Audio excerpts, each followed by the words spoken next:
Last class మనం 7th class complete చేసాం తెలుగు సందులు. ఈ క్లాస్‌లో వచ్చి 8th క్లాస్ వ్యాకరణాంశాలు అత్వసంధి, ఇత్వసంధి, ఉత్వసంధి ఇంకొకసారి మరి 8th క్లాస్‌లో రిపీట్ చేయడం జరిగింది. ఇవి ఎగ్జాంపుల్స్ చూడండి. ఇదొకటి ఒకసారి గమనించాలి. చింత ప్లస్ ఆకు అంటే చింతాకు. ఇక్కడ దీర్ఘం వచ్చింది కదా అని మనం చెప్పి సవర్ణ దీర్ఘ సంధి అనుకోకూడదు. ఇది అత్వసంధి కిందికి వస్తుందన్నమాట. ఎందుకంటే అత్వసంధి బహుళం, మనకి నిషేధం, వైకల్పికం అన్య విధంగా కూడా జరుగుతుంది, నిత్యంగా కూడా జరుగుతుంది. కాబట్టి ఈ విధంగా 4 రూపాలు ఉంటాయి అత్వసంధికి. ఈ డీటెయిలింగ్ అంతా మనం ప్రీవియస్ క్లాసెస్లో డిస్కస్ చేసాము. ఎగ్జాంపుల్స్ యూనిట్ ఇంపార్టెంట్ కాబట్టి మరి రిపీటెడ్గా ఎక్స్ప్లెయిన్ కాకుండా ఎగ్జాంపుల్స్తో వెళ్తే మనకు కొంచెం టైం సేవ్ అవుతుంది.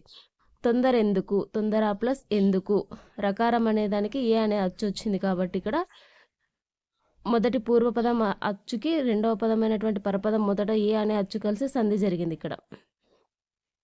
నెక్స్ట్ ఏమంటివి, ఏమి ప్లస్ అంటివి, ఇత్వసంధి. ఉత్వసంధి చూడండి, ఓలలాడిన, ఓలలు ప్లస్ ఆడిన ఏమైంది, ఉత్వసంధి. ఇక్కడ అచ్చు ఏ విధంగా వస్తుందంటే మనం సంధి విడదీసిన రూపంలో మొదటి పదం యొక్క చివరి అచ్చులో ఉండేటువంటి అచ్చు అనేది మనకి దాని పేరుతోనే సంధి అనేది రావడం జరిగింది. ఇక్కడ చూస్తే మనకు అర్థమవుతుంది చూడండి. హ్రస్వాకారం, ఇవి హ్రస్వాకారాలు, ఇకారము, ఉకారము. ఈ అకారానికి ఏదైనా అచ్చుపరమైతే తత్వసంధి, ఇక హ్రస్వ ఇకారానికి ఏదైనా అచ్చుపరమైతే ఇది మొదటి పూర్వపదంలో ఉన్నటువంటిది, ఇది పరపదంలో వచ్చేటువంటివి. ఇవి సంధులు ఏర్పడే విధానం. నెక్స్ట్ గంగనిచ్చెడు, గోదావరి ఆంధ్ర రాష్ట్రంలో ప్రవహిస్తోంది. ఇక్కడ గంగనిచ్చెడు అంటే గంగను ప్లస్ ఇచ్చెడు. ఈ ఊ అనేది ఇక్కడ మనకి హ్రస్వాకారం ఉంది కాబట్టి మొదటి పదం చివరిలో ఇది ఉత్వసంధి అవుతుంది. తాబేలు జింగతో మనమిక్కడ ఉండటం మంచిది కాదన్నది. మనమిక్కడ, మనము ప్లస్ ఇక్కడ ఊ వచ్చింది కాబట్టి ఉత్వసంధి. కాదన్నది, కాదు ఊ ఉత్వసంధి. దేశం అంటే మట్టి కాదు, దేశం అంటే మనుషులని గుర్తించాలి. దేశం అంటేని విడదీయడం దేశము ప్లస్ అంటే. మనుషులని, మనుషులు ప్లస్ అని. మనం సంధికార్యం విడదీసినప్పుడు ఖచ్చితంగా రెండు అర్థవంతమైన పదాలుగా విడదీసినప్పుడు మాత్రమే సరైన సంధిని మనం గుర్తించగలుగుతాం. నెక్స్ట్ పుట్టిన ప్లస్ ఇల్లు, పుట్టినిల్లు అత్వసంధి. ఎందుకంటే ఇక్కడ అకారం వచ్చింది. ఏమి ప్లస్ అయ్యో, ఏమయ్యో ఇత్వసంధి. మేము ప్లస్ అందరం, మేమందరం ఉత్వసంధి. గ్రామము ప్లస్ అంటే, గ్రామం అంటే ఉత్వసంధి. నెక్స్ట్ ఈ సమాసాలు. వ్యాకరణ అంశాల్లో పల్లెకు పట్టణానికి మధ్యస్థంగా ఉన్న గ్రామం అది. ఇక్కడ గ్రామం అది అనే దగ్గర సంధి అనేది ఏర్పడింది. దీనిని చూస్తే గ్రామము ప్లస్ అది, ము అనే ఆకారం వచ్చింది, ఇక్కడ ఉకారం వచ్చింది కాబట్టి ఉత్వసంధి. వారికి సమాజాభివృద్ధి కాంక్ష లేదు. సమాజాభివృద్ధిని ఏ విధంగా విడదీస్తామంటే సమాజ ప్లస్ అభివృద్ధి. ఇక్కడ చూడండి అకారం ఉంది, అకారం ఉంది, మొదటి పదం చివరి అచ్చు ఆ ఉంది. అదే విధమైన సవర్ణాచులు, సవర్ణాచులు అంటే అదే అచ్చు రావడం. సవర్ణాచులు వచ్చి వాటికి దీర్ఘాలు వస్తున్నాయి కాబట్టి ఇది సవర్ణ దీర్ఘ సంధి. పేరులోనే ఉంది సవర్ణ దీర్ఘ సంధి అంటే సవర్ణాలు అంటే అవే అచ్చులు వచ్చి వాటికి దీర్ఘం వస్తుంది సంధి కలిపినప్పుడు. జా చూడండి ఇది, కాబట్టి ఇది సవర్ణ దీర్ఘ సంధి అవుతుంది. అతడు అమరుడవుతాడని మనమెవ్వరూ ఊహించలేదు. మనమెవ్వరు, మనము ప్లస్ ఎవ్వరు, ఉకారం ఉంది ఉత్వసంధి. ఆయన నన్ను క్షమించండని సభాముఖంగా కోరాడు. క్షమించండని, క్షమించండి ప్లస్ అని. ఏమిటమ్మా పలకవు, ఏమిటి ప్లస్ అమ్మ, ఈకారం వచ్చింది ఇత్వసంధి. నెక్స్ట్ మనకి వ్యాకరణ అంశాల్లో సవర్ణ దీర్ఘ సంధి, గుణసంధి అంటే వాటి యొక్క సంధులు మళ్ళీ ఇంకొకసారి రిపీట్ చేశారు. ఆ ఈ ఊరులకు సవర్ణాచ్చులు. సవర్ణాచ్చులు అంటే ఏంటి, అవే అచ్చులు. ఆ అంటే ఆనే రావాలి, ఈ అంటే ఈనే రావాలి, ఊ అంటే ఊనే రావాలి. మొదటి పదం రెండవ పదం పరపదంలో ఉన్నటువంటి మొదటి మరియు చివరి అచ్చులు. ఆ విధంగా సవర్ణాచ్చులు పరమైతే క్రమంగా వాటి దీర్ఘాలు ఏకాదేశమగును. గుణసంధి.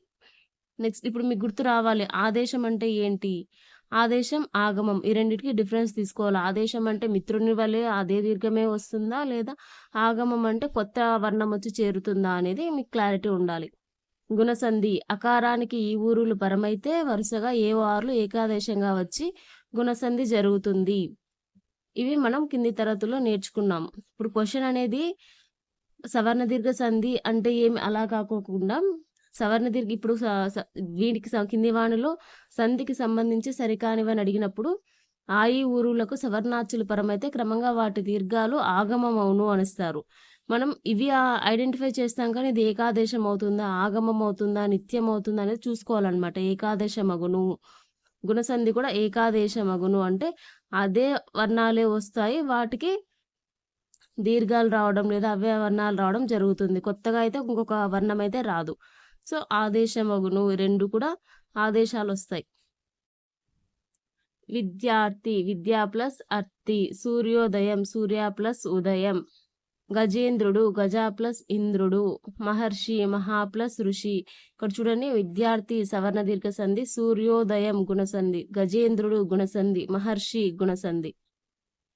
ఫలంబులు ప్లస్ ఊరక ఊ వచ్చింది కాబట్టి ఫలంబులూరక ఉత్వసంధి. చరణ ప్లస్ అభివాదం చరణాభివాదం, దీర్ఘం వచ్చింది కాబట్టి సవర్ణ దీర్ఘ సంధి. జస్ట్ ఓన్లీ దీర్ఘం వస్తే సవర్ణ దీర్ఘం కాదు, చెప్పినట్టుగా అవే వర్ణాలు వచ్చి వాటికి దీర్ఘాలు వస్తే మాత్రమే సవర్ణ దీర్ఘ సంధి. సవర్ణాలు వచ్చి దీర్ఘాలు వస్తే మాత్రమే సవర్ణ దీర్ఘ సంధి అవుతుంది. అత్వసంధికి సవర్ణ దీర్ఘ సంధికి కన్ఫ్యూజన్ అది.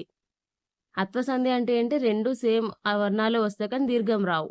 కట్టినా ప్లస్ అట్లే కట్టినట్లే అత్వసంధి. నెక్స్ట్ వ్యాకరణాంశాలు. లేదని లేదు ప్లస్ అని ఉత్వసంధి, మరెక్కడ మరి ప్లస్ ఎక్కడ ఇత్వసంధి, వారందరూ వారు ప్లస్ అందరూ ఉత్వసంధి, ధర్మోపదేశం ధర్మ ప్లస్ ఉపదేశం, శతాబ్దం శత ప్లస్ అబ్దం, దీర్ఘం వచ్చింది సేమ్ వర్ణాలు ఉన్నాయి సవర్ణ దీర్ఘ సంధి, ధర్మ ప్లస్ ఉపదేశం. చూడండి ఆ వచ్చి ఊ వచ్చింది, అకారానికి ఈ ఊరులు పరమైతే క్రమంగా ఏవో ఆర్లు ధర్మో, అకారానికి ఊ పరమైంది, రెండు కలిపినప్పుడు ఏమొచ్చింది ఓ అనేది వచ్చింది కాబట్టి ఇది గుణసంధి అవుతుంది. మహోన్నతం మహా ప్లస్ ఉన్నతం గుణసంధి, మహా అకారానికి ఊపరమైనప్పుడు ఓ వచ్చింది. దేవాలయం దేవా ప్లస్ ఆలయం, సేమ్ వర్ణాలు దీర్ఘాలు వచ్చాయి కాబట్టి సవర్ణ దీర్ఘ సంధి. శుభోదయం శుభ ప్లస్ ఉదయం, ఓ వచ్చింది, అకారం ఉకారం వచ్చాయి. మహలున్నది మహలు ప్లస్ ఉన్నది ఉత్వసంధి. నెక్స్ట్ వ్యాకరణాంశాలు. క్షుధా ప్లస్ అనల క్షుధానల సవర్ణ దీర్ఘ సంధి, జన్మము ప్లస్ ఎత్తే జన్మమెత్తే ఉత్వసంధి, భరత ప్లస్ ఉర్వర భరతోర్వర గుణసంధి, ఎందుకంటే అకారము ఉకారం రెండు వచ్చాయి కాబట్టి. భరత ప్లస్ అవని భరతావని సవర్ణ దీర్ఘ సంధి. ఇక్కడ నుంచి కొంచెం ఇంట్రెస్ట్తో వినాలి. అతని ఆలోచనల్లో జీవితమంతా మెదలింది, జీవితము ప్లస్ అంతా ఉత్వసంధి. గంగన్నలో ఆశాంకురాలు వేగంగా మొలకెత్తాయి, మొలక ప్లస్ ఎత్తాయి అత్వసంధి. రైతు కోడలు పెట్టెలో ఏముందని తెరచి చూచింది, ఏముందని ఏమి ప్లస్ ఉందని ఇత్వసంధి ఈ వచ్చింది కాబట్టి. రామప్ప గారంటే వీరే, రామప్ప గారంటే ఇది కాదు, ఇది రామప్ప గారు ప్లస్ అంటే. ఇప్పుడు చూడండి రాము అప్పగారంటే ఇది రాంగ్ అవుతుంది, ఎందుకంటే రెండు అర్థవంతమైన పదాలు రాలేదు. ఇక్కడ చూడండి రామప్ప గారు ప్లస్ అంటే ఊ వచ్చింది ఉత్వసంధి. మనందరిది మన ప్లస్ అందరిది అత్వసంధి. నెక్స్ట్ మనకి ఆమ్రేడిత సంధిని ఇంట్రడ్యూస్ చేశారు. ఆహా ప్లస్ ఆహా ఆహాహా, ఒకే పదం రెండు సార్లు పూర్వపర పదాలుగా ఉన్నప్పుడు పరపదాన్ని అంటే రెండవ పదాన్ని ఆమ్రేడితం అంటారు. ఇది మన క్వశ్చన్ ఫ్రేమ్ అయ్యే ఛాన్స్. ఆమ్రేడితం ఏది ఇలా ఇచ్చి క్రింది వాటిలో ఆమ్రేడితం ఏది అని అడుగుతారు. మొదటి పదం రెండవ పదం పరపదం పూర్వ పదం అని 4 ఆప్షన్లు ఇచ్చి 2 3 1 2 2 4 ఈ విధంగా ఇచ్చే అవకాశం ఉంది. ఇక్కడ ఆమ్రేడితం అంటే మొదటి పదం కాదు రెండవ పదాన్ని, రిపీట్ అయిన రెండవ పదాన్ని ఆమ్రేడితం అంటున్నారు. ఆమ్రేడితం అంటే ఈ విధంగా రిపీట్ అయిన రెండవ పదాన్ని ఆమ్రేడితం అంటున్నారు. ఈ ఉదాహరణలో పూర్వపదం చివర ఆ అనే అచ్చు ఉంది, దానికి ఆమ్రేడితం పరమైంది. ఆ అనే అచ్చుకి మళ్ళీ ఆ అనే అచ్చే వచ్చింది. ఈ విధంగా అచ్చుకు ఆమ్రేడితం పరమైతే ఆమ్రేడిత సంధి జరుగుతుంది. ఇక్కడ చూడండి అచ్చుకి ఆమ్రేడితం పరమైతే, ఆమ్రేడితం అంటే మళ్ళీ రిపీట్ అవ్వడం, అచ్చుకి ఆమ్రేడితం. ఇక్కడ సేమ్ అత్వసంధిలో ఏ విధంగా అయితే అచ్చు వస్తుందో అదేవిధంగా ఆమ్రేడితంలో కూడా అచ్చుకి ఆమ్రేడితం పరమైతే ఆమ్రేడిత సంధి జరుగుతుంది. ఇది సూత్రం. అచ్చునకు ఆమ్రేడితము పరమగునప్పుడు సంధి జరుగును. ఇవి ఏ విధంగా ఉంటాయి ఎగ్జాంపుల్స్ చూద్దాం. అయ్యయ్యో ఎంత కష్టం వచ్చిందో, దీంట్లో సంధి అయ్యో అయ్యో అయ్యయ్యో. ఔరౌరా ఔరా ప్లస్ ఔరా, ఓహోహో ఓహో ప్లస్ ఓహో. ఈ విధంగా మనం లాస్ట్ క్లాస్లో ఒకటి అబ్జర్వ్ చేసాం కదా, ఒక ప్లస్ ఒకనొక అయింది, అదే ఆమ్రేడితం కాదు, అదే అత్వసంధి అవుతుంది. నెక్స్ట్ వ్యాకరణాంశాలు. పరుగు పందెంలో పరిగెత్తువారు వెనుతిరిగి చూడరాదు. పరుగెత్తు, పరుగు ప్లస్ ఎత్తు. మహాత్ముల జీవితం అందరికీ ఆదర్శంగా ఉంటుంది. మహా ప్లస్ ఆత్ములు. భీమవరంలో జరుగు తెలుగు మహోత్సవాలకు అందరూ ఆహ్వానితులే. మహోత్సవాలు, మహా ప్లస్ ఉత్సవాలు. ప్రయాణమంతా, ప్రయాణము ప్లస్ అంతా. మాట్లాడాలని, మాట్లాడాలని, మాట్లాడాలి ప్లస్ అని, మాట్లాడాలని. పంచామృతం, పంచ ప్లస్ అమృతం అంటే సవర్ణ దీర్ఘ సంధి. రాజ్యం ఏర్పాటు, ఏ వచ్చింది, రాజ్యము ప్లస్ ఏర్పాటు ఉత్వ సంధి. రాజ్యము ప్లస్ ఏర్పాటు అచ్చు వచ్చింది. ఉత్తరాంధ్ర, ఉత్తర ప్లస్ ఆంధ్ర సవర్ణ దీర్ఘ సంధి దీర్ఘం. ఉర్రూతలూగించు, ఉర్రూతలు ప్లస్ ఊగించు దీర్ఘం వచ్చింది, సవర్ణ దీర్ఘ సంధి. నెక్స్ట్ వ్యాకరణాంశంలో మనకి ద్విరుక్త టకారాదేశ సంధి గురించి ఇవ్వడం జరిగింది. ఇక్కడ మనకి టెక్స్ట్ బుక్లో అంతా ఆగమన పద్ధతిలో ఇచ్చారు. మొదట ఉన్నటువంటి ఎగ్జాంపుల్స్ ఇస్తారు. నెక్స్ట్ సూత్రంని ఇంట్రడ్యూస్ని రాబట్టడం అనమాట. సూత్రం ద్వారా దాన్ని లింకప్ చేస్తున్నారు. కుట్టు సురు, కురు ప్లస్ ఉసురు. ఈ విధంగా కూడా క్వశ్చన్ రావచ్చు మనకి. టెక్స్ట్ బుక్లో ఉన్నటువంటి తెలుగు గ్రామర్ని ఏ విధంగా మనకి పరిచయం చేశారు, ఏ పద్ధతిలో అంటే నిగమన పద్ధతి, ఆగమన పద్ధతి, విశ్లేషణ పద్ధతి, సంశ్లేషణ పద్ధతి. సో ఈ విధంగా ఆన్సర్ పెట్టాలి. కుట్టుసురు, కురు ప్లస్ ఉసురు. ఇవన్నీ పూర్వపదాలు, ఇవి పరపదాలు. ఇవి ఏ విధంగా విడదీశారో చూడండి ఇక్కడ. కు రకారము, దీంట్లో కూడా రు అనే దాంట్లో కూడా మనం ఊ పలుకుతున్నాం. రు అనే దాంట్లో కూడా ఊ అనేది హర్స్వాకారం అనేది ఉంది. నెక్స్ట్ పరపదం ఉసురు, ఇవన్నీ పరపదాలు, ఇవి పూర్వపదం. పూర్వపదంలోనే రెండు వచ్చాయి చూడండి. ఈ రకారం డకారాలకి చివరలో ఏముంది, ఊ అనేటువంటి హ్రస్వాకారం ఉంది. ఇవి రెండు కలిపితే ఏమవుతున్నాయి, కుట్ ప్లస్ ఊ అనేది యాడ్ అవుతుంది కాబట్టి కుట్టు. చిట్టా చూడండి, చిట్టుకు కూడా ఊ వచ్చింది అనమాట. వీటన్నిటిలోనూ ఉకారం అనేది హ్రస్వాకారంగా వచ్చింది.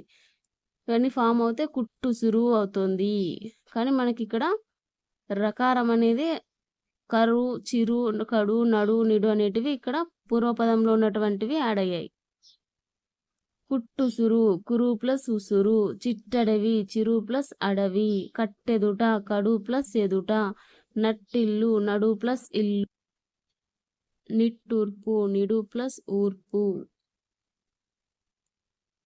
ఈ పై ఉదాహరణలు గమనిస్తే పూర్వపదాలుగా కురు, చిరు, కడు, నడు, నిడు అనే పదాలు ఉన్నాయి. పరపదాలు మొదట అచ్చులు పరమయ్యాయి. ఈ విధంగా ఊ, ఆ, ఏ, ఈ, ఊ అనేటివి పరమయ్యాయి.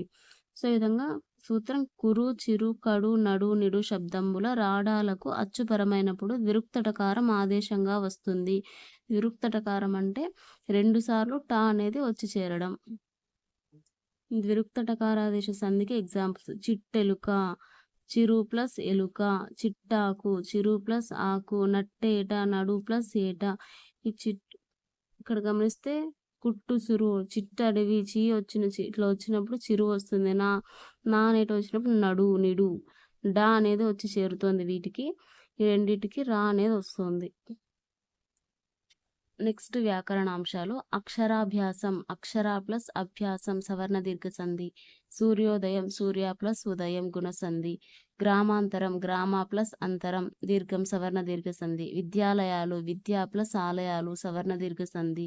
మధ్యాహ్నం, మద్యం, మధ్య ప్లస్ అహ్నం సవర్ణ దీర్ఘ సంధి. నెక్స్ట్ వ్యాకరణాంశాలు. కన్నొకటి, కన్ను ప్లస్ ఒకటి ఉకారం వచ్చింది కాబట్టి ఉత్వసంధి.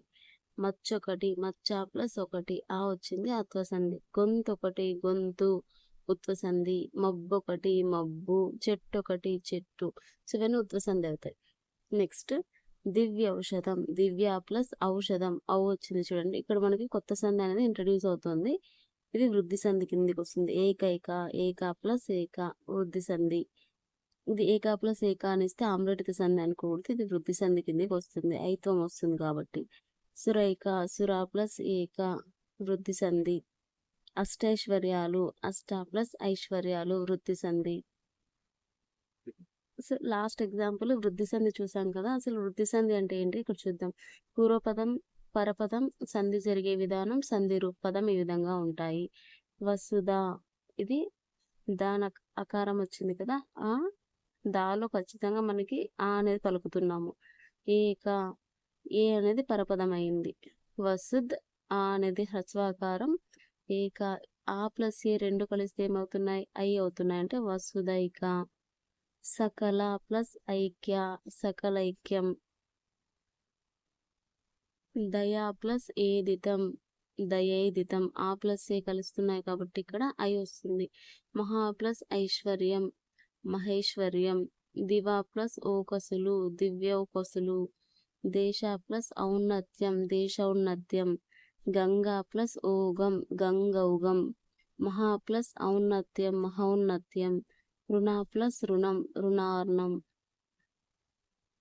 పూర్వపదంలో చివరి స్వరము, పరపదంలో మొదటి స్వరాలు ఇవి వచ్చాయి. ఇవి ఏకాదేశం అయ్యే వర్ణాలు ఇవి. ఐ, ఔ, ఆర్ అనేటివి ఏకాదేశం అయ్యే వర్ణాలు. ఈ అకారానికి ఈ ఐలు పరమైతే ఐకారము, ఓ ఔలు పరమైతే ఔకారము, రూకారం పరమైతే అర్కారం అర్ అనేది ఏకాదేశంగా వస్తాయి. ఇది వృద్ధి సంధి అవుతుంది. ఈ విధంగా గుర్తించాలి. మనం సంధి పదాన్ని విడదీసినప్పుడు పూర్వపదంలో చివరి స్వరం అనేది ఆ కానీ, ఈ రెండు ఆ కానీ ఉండాలి. పరపదంలో మొదటి స్వరాలు ఏ, ఐ, ఓ, ఔ, రు అనేటివి వస్తే వాటికి ఏకాదేశంగా ఏ ఐలు వచ్చినప్పుడు ఐకారం, ఓ ఔలు వచ్చినప్పుడు ఔ, రు వచ్చినప్పుడు అర్ వస్తుంది. ఇది గమనించాలి. నెక్స్ట్ వ్యాకరణాంశాలు. ప్రథమా విభక్తి మీది కచట తబలకు గసడ తబలు వస్తే గసడ దవాదేశ సంధి అని తెలుసుకున్నాము. లాస్ట్ క్లాస్లో చెప్పుకున్నాం మనం గసడ దవాదేశ సంధి ఏ విధంగా వస్తుందని. పూర్వపదంలో ప్రథమా విభక్తి అంటే డుమువులు ఉంటాయి. పరపదంలో కచట తబలు వచ్చినప్పుడు ఈ రెండింటిని సంధి చేసినప్పుడు గసడ తబలు అనేటివి వస్తాయి. గొప్పవాడు కదా, గొప్పవాడు ప్లస్ కదా. చూడండి డుమువులు ఇది ప్రథమా విభక్తి, కా అనేది కచట తబల్లో వస్తే ఈ రెండింటిని మిక్స్ అయినప్పుడు గా వచ్చింది గదా అని. అందుకే గసడ దవాదేశ సంధి అవుతుంది. కొలువు చేసి, కొలువు ప్లస్ చేసి రెండు కలిస్తే సా వచ్చింది. వాడు డక్కరి, వాడు ప్లస్ టక్కరి. కూర ప్లస్ కాయలు, కూరగాయలు. కాలు ప్లస్ చేతులు, కాలు చేతులు. తల్లిదండ్రులు, తల్లి ప్లస్ తండ్రులు. ఇక్కడ కానీ మనకి ఇక్కడ డుమువులు అనే ప్రథమ విభక్తి అనేటివి రాలేదు. ఇక్కడ రా ఉంది, ఇక్కడ లా ఉంది. డుమువుల్లో రా అనేది లేదు. కానీ ఇక్కడ చూసారా మనకిది గసడ దవాదేశ సంధి అయింది. ఏ విధంగా అయిందంటే గసడ దవాదేశ సంధి ఇంకొక విధంగా కూడా జరుగుతుంది. ద్వంద్వంబు మీది పరుషములకు గసడ దవలు నిత్యం. కూర ప్లస్ కాయలు అనేటివి ఈ సూత్రం ఆధారంగా ఈ విధంగా వస్తాయన్నమాట. కూరకాయలు అనేది కూడా కూర కాయ అనేవి ద్వంద్వంబు మీది పరుషాలు అనమాట ఇవి. నెక్స్ట్ ఉజ్వలాంగి, ఉజ్వల ప్లస్ అంగి సవర్ణ దీర్ఘ సంధి, దీర్ఘం వచ్చింది, సేమ్ అచ్చు అనేది వచ్చింది. ఇట్లనియే, ఇట్లు ప్లస్ అనియే ఉత్వసంధి. మందిరం ఇప్పుడు, మందిరంబు ప్లస్ ఇప్పుడు ఉత్వసంధి. అత్యధికం, అతి ప్లస్ అధికం. ఇక్కడ యా అనేది వచ్చింది కాబట్టి ఇది యనాదేశ సంధి అవుతుంది. లాస్ట్ క్లాస్లో సరళాదేశ సంధి ఏ విధంగా వస్తుందని చూసాం కదా. ఇచ్చేదన్ ప్లస్ కొనుము. సరళాదేశ సంధికి ఏ విధంగా ఉంటుందంటే ధృతం వచ్చినప్పుడు ధృత ప్రకృతికము మీద పరుషములకు సరళములకు. ధృతం అనేది మొదటి పదంలో వస్తుంది. ఈ పరపదంలో వచ్చేసేసి మనకి పరుషాలు అనేటివి వస్తాయి. వాటిని రెండింటినీ కలిపినప్పుడు ఇక్కడ సరళాలు అనేటివి వచ్చి చేరుతాయి అన్నమాట. వీటికి ఎగ్జాంపుల్ చూద్దాం. ఇచ్చేదన్ ప్లస్ కొనుము, ఇచ్చేదన్ ప్లస్ గుణము, ఇచ్చేందన్ గుణము. ఇది మనకి పూర్వపు సూత్రం. ఇక్కడ ఏం చెప్తున్నారంటే ధృతాలకు పరపదాల మొదటి అక్షరాలుగా ఉన్న కచట తపలు పరుషాలు పరమవుతాయి అంటున్నాడు. వీటిని పరుషాలు అంటారు, ఇవి సరళాలు అంటారు. కచట తపలు పరుషాలు, గజడ దెబ్బలు సరళాలు. నెక్స్ట్ పరుషాల స్థానంలో సరళాలు ఆదేశంగా వచ్చాయి.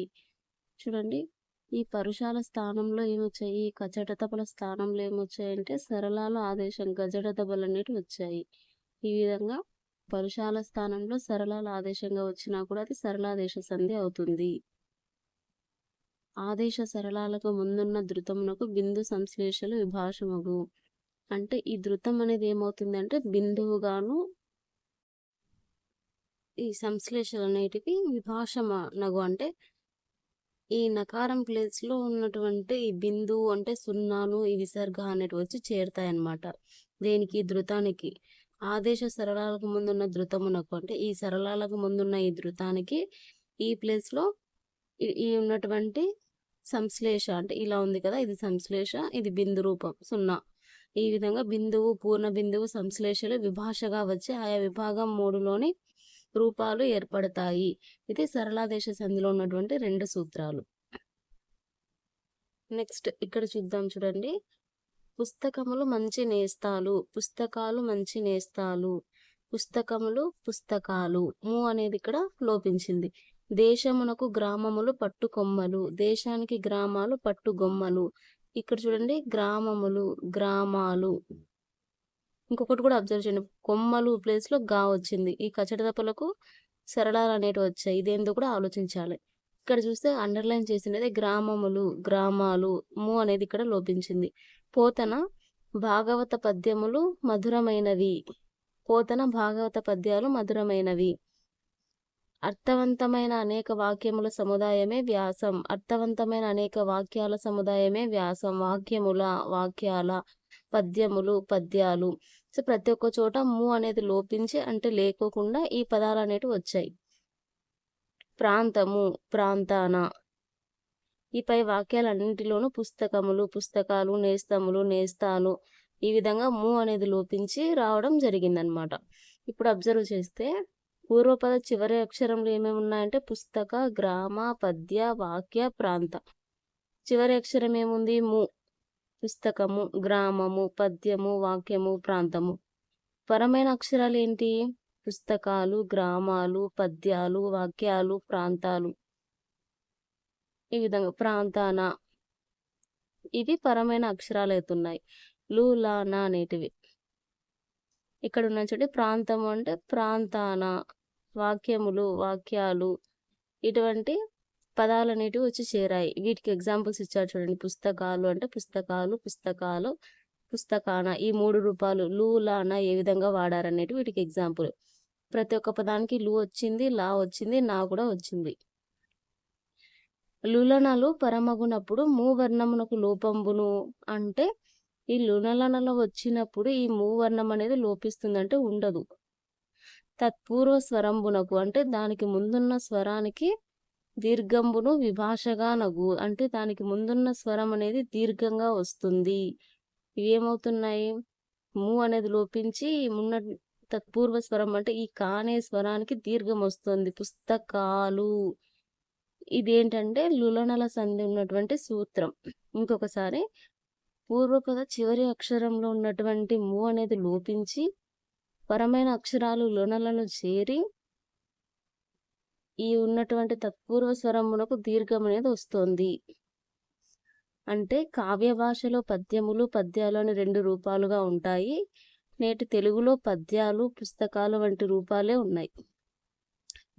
కి ప్రత్యయాలు చేరినప్పుడు పద్యానికి మొదలైన రూపాలు ఉంటాయి. అంటే ఇప్పుడు పద్యాలు పద్యానికి, ఆ విధంగా పద్యములు అంటే పద్యాలు వచ్చాయి. పద్యాన్ని అనే దానికి మళ్ళీ పద్యానికి అని వచ్చింది. ఈ విధంగా నీకి అనే ప్రత్యయాలు చేరినప్పుడు వివిధమైనటువంటి రూపాలు అనేటివి వస్తున్నాయి. సో ఇంతటితో మనకి 8th క్లాస్లో ఉన్నటువంటి సంధులు కూడా టోటల్గా కంప్లీట్ అయిపోయాయి. మనం అబ్జర్వ్ చేస్తే వృద్ధి సంధిలో అకారానికి పరమైనప్పుడు మొదటి పద స్వరంలో ఏకాదేశం అర్ అనేది వచ్చింది. గుణసంధిలో కూడా అచ్చునకు అనేది పరమైనప్పుడు అర్కారం అనేది వస్తుంది. సో డిఫరెన్స్ ఏంటనేది ఎవరికన్నా క్లారిటీగా తెలిస్తే కామెంట్లో చెప్పండి. ఇదొక్కటి చిన్న డౌట్ అనమాట. గుణసంధి కూడా సేమ్ అదే విధంగానే ఉంటుంది.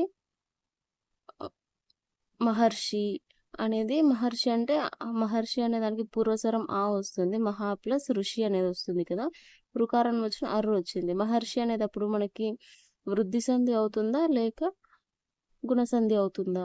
సో ఆ విధమైనటువంటి చిన్న డౌట్ ఉంది. ఇఫ్ యూ ఎవరికైనా తెలిస్తే please let me know in the comment section.